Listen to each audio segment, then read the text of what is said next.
AI 열풍이 다시 시장에 계속해서 끼치고 있다는 거 참 아이러니하죠.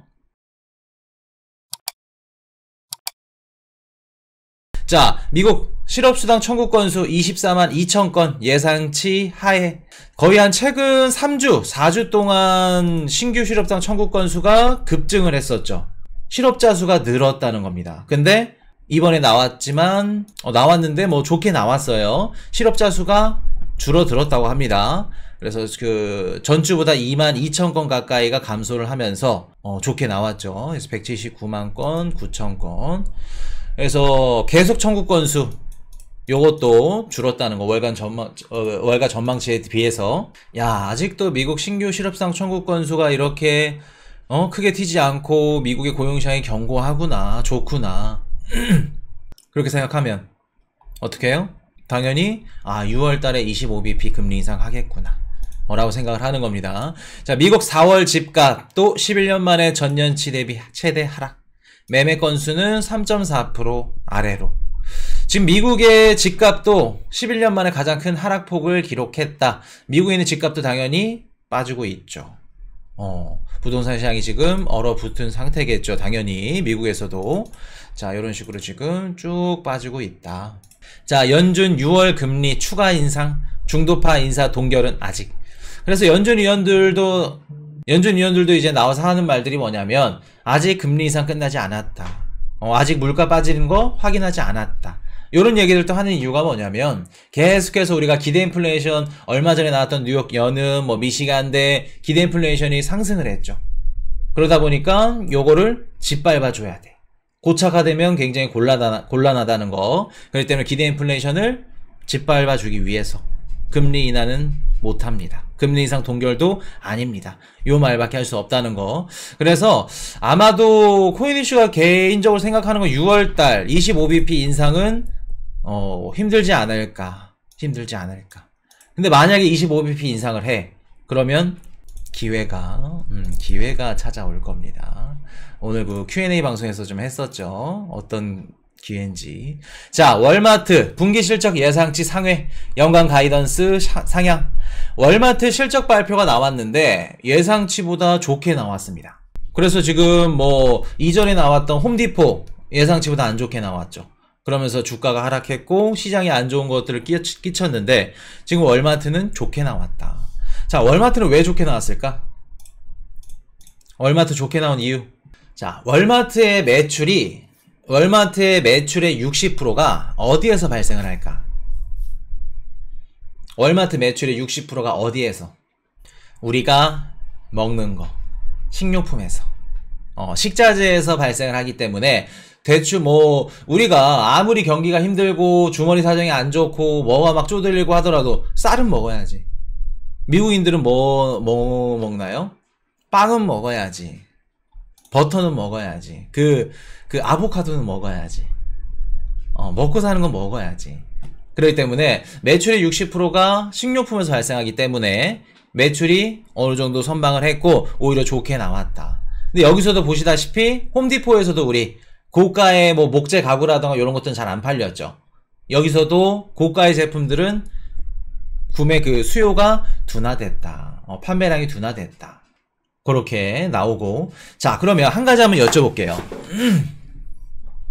우리 이번 주 그 멤버십 방송에서 배웠던 것 좀 복습할 겸, 기업들 입장에서 재고가 쌓이면 물가에 어떤 영향을 줄까? 우리 스타님은 대답하셔야지. 이번 주 들으셨던 분들 또 누구 계시지?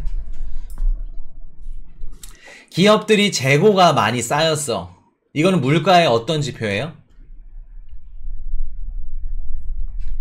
김두현님 좋아. 물가 하락의 긍정적인 지표죠. 왜? 기업들이 재고를 많이 갖고 있어. 그러면 이거 재고 처리를 해야겠죠. 재고 처리를 하려면 시장에 어떻게 해야 돼요? 팔고 있는 가격보다 땡처리, 가격을 할인해서 처리를 해야겠죠. 그러면 가격이, 우리 상품 서비스 가격이 하락하니까 당연히 물가는 떨어지겠죠. 자, 그러면 기업들이 생산을 줄인대. 기업들이 생산을 줄여. 그럼 물가는 어떻게 될까? 기업들이 생산을 줄여. 물가는 어떻게 될까? 기업들이 생산을 줄인다는 건 무슨 뜻이냐면 갖고 있는 재고도 소진하고 그리고 만드는 거를 줄여서 어떻게 보면은 뭐랄까 제조 단가를 조금 낮추고 로스를 줄이겠다는 얘기겠죠. 생산을 줄이고 재고가 소진된다는 얘기는 시중에 팔고 있는 그 제품 가격은 떨어진다는 얘기예요? 아니면 유지하거나 올라간다는 얘기예요? 유지하거나 올라간다. 그러면 기업들이 생산을 줄이고 재고가 소진된다는 얘기는 우리 물가 하락에는 부정적인 지표입니다. 자, 그럼 요즘 기업들은 어떻게 하고 있을까? 요즘 기업들은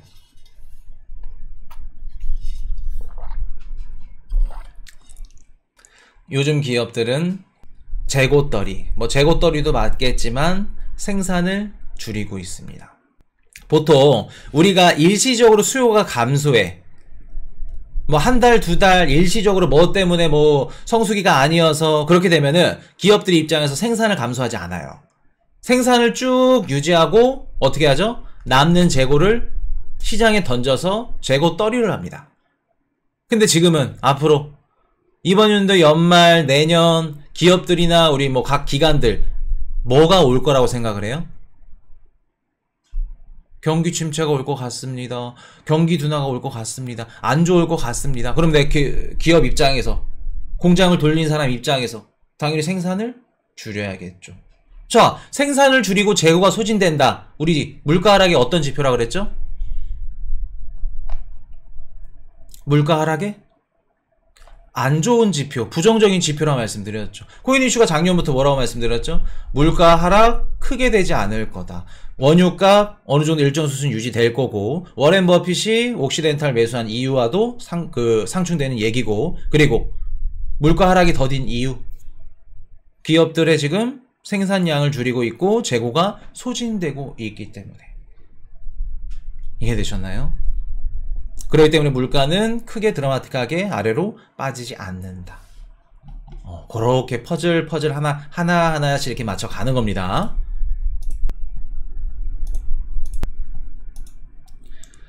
홈디포는 집안, 리모델링, 집 인테리어 관련 재료를 주로 팔아서 부동산 시장 경기 하락과 관련이 있다고 봅니다. 오, 그러네요. 부동산 시장. 맞아. 홈디포가 또 매출이 급격하게 올라왔고 잘 됐을 때가 언제냐면 2021년도 코로나 때. 근데 상대적으로 새 집에 이사 가고 뭐가 가고 부동산 시장 경기 하락에 관련이 있는데, 그것보다 더 많이 관련되는 게 뭐냐면 전자기기들. 우리가 보통 새 집으로 이사 가거나 집을 가거나 하면은 항상 같이 들어가는 게 뭐냐면 전자기기들, 세탁기, TV, 전자가전제품들. 근데 지금 가전제품도 고가의 제품들이 안 팔린다는 얘기는 당연히 부동산 시장도 같이 연동이 된다는 겁니다. 홈디포도 마찬가지죠. 리모델링. 그래서 그 코로나 때 집에 있는 시간이 많다 보니까 홈디포 같은 이런 기업들이 잘 돼. 우리나라로 따지면 한샘 뒤집어졌죠. 코로나 때. 그래서 그런 거 같이 이렇게 보시면 됩니다. 그래서 이렇게 댓글 올려주시고 응용하시면 너무 좋아요, 스타님. 자, 그러면 다시 돌아와서 지금 물가 하락이 왜 드라마틱하게 꺾이지 않는지 우리가 어느 정도 알 수 있었죠. 기업들이 생산을 어떻게 하는지에 따라서. 자, 신규 실업상 청구 건수 요거 좋게 나왔죠. 전주보다 감소했다는 거 말씀을 드리고, 요거 이따 한번 말씀을 드릴게요. 자, 다시 7만전자, 삼성전자의 외인 몰린다. 지금 삼성전자가 다시 7만원대를 바라보고 있다. 필라델피아 반도체 지수가 급등하면서 불어온 훈풍 효과도 있다. 그래서 반도체는 지금 최저점이다. 요런 얘기들 하고 있는데, 삼성전자. 삼성전자. 작년에도 삼성전자 사는 거 어떻게 생각하세요? 누가 질문하셔가지고. 기억하시나요? 요거 1년 됐는데. 기억하시는 분 1번. 삼성전자 투자해도 되나요? 코인이슈님. 아마 1년하고도 더 됐지. 한 4월? 작년 4월, 5월? 그때 코인이슈가 뭐라고 말씀드렸죠? 삼성전자 안 됩니다. 왜? 삼성전자뿐만 아니라 한국이 좀 미국 주식을 사라. 그렇게 말씀을 드렸었죠. 근데 지금 삼성전자가 다시 7만까지 올라갔습니다. 근데 이제 뭐 반도체 섹터별로 지금 뭐 최저점이다 이런 분석들도 있고, 반도체 관련 얘기들이 나오니까 이렇게 올라간 건데, 삼성전자, 한국 위험하다고 1년 전부터 말씀드렸던 게 그대로 가고 있죠. 자, 그래서 지금 뭐 코스피 코스닥 투자하시는 분들 계신데 한 가지만 알아두세요. 이번 연도 상반기에 코스피 코스닥 1등, 글로벌 상승률 1등을 기록했습니다. 30% 가까이. 항상 우리 패턴, 어떤 패턴이 있다? 자산시장은 항상 패턴이 있고 흐름이 있다. 올라가면 떨어지고 떨어지면 올라가고, 진짜 단순한 패턴이라는 거. 맞습니다. 소형 가전 소싱하는 MD인데 진짜 환율 때문에 한번 얻어맞고 자재가 상승에 또 얻어맞고, 요새 참 힘들지. 맞아. 자, 미국 부채 한도 협상. 메카시 미 하원 의장 이르면 다음 주 부채 한도 합의안에 표결 예상을 한다. 자, 그래서 케빈 메카시 미국 하원 의장이 이런 식으로 긍정적인 얘기를 했고, 뭐 공화당 입장에서도 이게 빠그라지면 자칫 잘못하면 내년 대선까지 영향을 끼치기 때문에 얘네들도 금융시장에 더 이상 영향을 주는 건 좋진 않을 겁니다. 그래서 서로 이렇게 뭐 협의를 할 건데 크게 중요하지는 않다는 거. 부채 한도 합의 이전이 위험할까 이후가 위험할까, 그건 우리 배웠던 걸로. 케빈 메카시 하원 의장 미국 디폴트 없을 거예요. 시장을 계속 달래주고 있어. 자, 그래서 여기까지 하고 정리 한번 해드릴게요. 자, 일정 한번 가겠습니다. 자, 지금 한 600분 정도 봐주시고 계신데 하단에 좋아요 한번 부탁드릴게요. 자, 이 하단에 보시면 따봉 한번 부탁드립니다. 좋아요. 엄지가 이렇게 위로, 아래로 가시면 안 돼요. 위로 한번 부탁드릴게요. 자, 일정 5월 25일 미국 신규 실업상 청구 건수 21시 30분 발표해서 이전이 24만 2천 건입니다. 그래서 실업수당 청구 건수가 다음 주에도 만약에 또 줄어든다면 아직도 미국의 고용시장이 견고하구나, 끈질기구나, 그렇게 보시면 되고, 26일날 근원 개인 소비 지출 PCE 지표 발표된다는 거, 변동성이 심한 지표도 다 제외한 지표이기 때문에 요거 중요합니다. 그리고 6월 2일날 비농업 고용지수까지 발표되고 15일날 유로존 금리 결정 있습니다. 그래서 6월달에도 FOMC가 있는데 6월 28일이었나? 며칠이었지? 한번 보겠습니다. 6월 15일이네요. 6월 15일이고, 그리고 미국 CPI가 아마 그때일 건데 13일 아니면은 6월달은 아직 안 나왔네요. 그래서 아마 CPI랑 근처 겹칠 거다, 그렇게 보시면 되겠습니다. 자, 월마트 실적 발표 예상보다 좋게 나왔고 아직은 괜찮다. 그리고 요거는 뭐 소비가 좋다, 뭐 소비가 좋은 것도 있지만 우리가 뭐 월마트가 좋게 나와서 뭐 다 좋다라고 할 수는 없는 게, 매출의 60%가 식료품에서 발생하기 때문에 먹고 사는 거 당연히 먹어야 되는 거, 이런 것들 올라간 거다, 그렇게 보시면 되고, 그리고 아까 기업들 입장에서 재고가 쌓이면 물가 하락에는 긍정적인 지표다. 자, 반대로 재고가 없고 생산량을 줄였어, 그러면 물가 하락에는 부정적인 지표다. 요거 우리 머릿속에 꼭 넣고 계셔야 됩니다. 자, 그리고 신규 실업수당 청구 건수, 이거 너무 어려워. 24만 2천 건 발표되고 전주보다 감소를 했죠. 감소를 했고, 그리고 전체적으로 좋은 지표 발표하면서 어떻게 됐죠? 야, 6월 달에 25bp 금리 인상 하겠구나. 요거 예측도가 올라간 거. 그리고 채권 금리 전체적으로 좋은 지표 발표되면서 채권 금리가 어떻게 돼요? 쭉 올라가죠.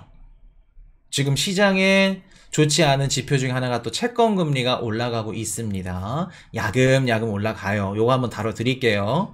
요거 놓치시면 안 된다는 거. 자, 증시 역시 상승이 나왔습니다. 미국 증시 굉장히 좋죠. 빅테크 관련주들이 또 상승을 견인하면서 나머지 관련주들, 그리고 또 좋았던 이유가 뭐냐면 AI가 뭐 이제 10년 동안 계속 좋다 그러면서 엔비디아 막 4.97 AI 열풍이 다시 시장에 계속해서 끼치고 있다는 거. 참 아이러니하죠. 기준금리는 이제 5%, 5.25 되니 많이 그러고 있는데 AI 관련 기술주들이 이렇게 상승이 나온다는 거. 자, 이렇게 보시면 되고, 이제 좀 중요한 얘기 나갑니다. 역사적으로 데이터를 하나 갖고 왔어요. 데이터를 하나 갖고 왔는데, 자, 우리가 알고 있는 S&P 500, S&P 500에 상장된 기업들의 순이익률과, 그리고 우리가 알고 있는 미국 국채 수익률을 비교를 해봤습니다. 지금 S&P 500에 상장되어 있는 기업들 순이익률이 4.88% 정도 된다고 합니다. 근데 현재 1년물 기준 1년물 미국 국채 수익률이 5.23%예요. 자, 이게 무슨 뜻일까? 이게 우리에게 주는 의미가 뭘까? 내가 돈이 있어, 투자자야. 1,000만 원이 있는데 미국 주식을 살까? 아니면 1년물 국채를 살까? 뭐를 사야 돼요? 당연히 국채를 사겠죠. 수익률이 더 좋아, 오히려.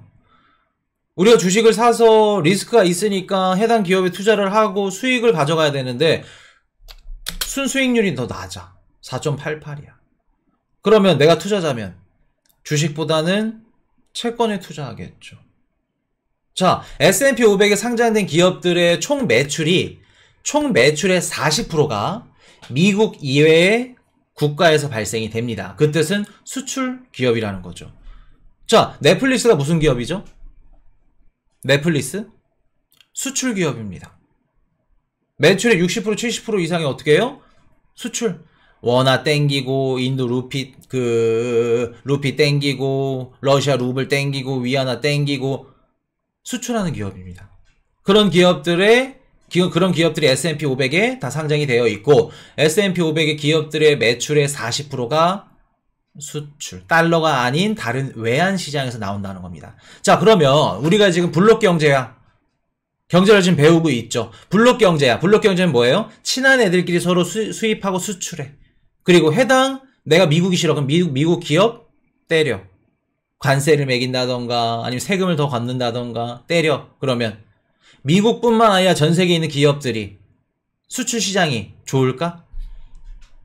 기업들의 매출이 어떨까? 당연히 기업들의 이익률은 줄어들 가능성이 굉장히 높겠죠. 굉장히 높다. 그러면 지금 S&P 500 기업들 순수익률이 4.88, 1년물 국채 수익률이 5.23. 앞으로 기업들의 수익률이 좋을 거라고 생각이 되면 주식 투자자들은 어떨까? 채권 투자보다 야, 주식 투자하자. 주식시장으로 가자. 라고 할 건데 앞으로 기업들의 이익률이며 경기 둔화며 경기 침체며 좋을 거라고 생각을 안 해. 그러면 어디에서 어디로 자금이 이동한다? 상대적으로 주식시장에서 국채시장으로 이동할 가능성이 굉장히 높다. 높다. 지금 상태에서는 굳이 주식보다 채권 투자하는 게 더 낫다. 왜? 안전하고 국채가 더 수익률이 더 좋은데. 자, 우리가 역사적으로 한번 데이터를 한번 갖고 와봤어요. S&P 500 기업 수익률이 얘네 기업 수익률이 국채 수익률보다 좋지 않았던 해에 증시가 올랐고 떨어졌고 이거를 조사를 해봤습니다. 증시가 떨어지지 않았던 경우는 지금까지 역사적으로 1995년도 단 한 차례라고 합니다. 단 한 차례 빼고 기업들의 순이익률이 적었을 때는 증시가 다 빠졌다는 겁니다. 그럼 이번 연도 확률적으로 따지면 그렇게 가겠죠. 그렇기 때문에 우리가 너무 시장의 긍정적인 부분, 뭐 좋은 부분, 고용시장이 너무 좋고 노랜딩, 뭐 골디락스 이런 것들만 바라보고 가는 거는 좀 위험할 수 있다. 위험할 수 있다. 그렇기 때문에 현금 무조건 들고 가시면 언젠가는 기회 온다는 거. 자, 이렇게 말씀을 드리고. Hey, I got a confession. Been losing all momentum. easy. That don't make it better.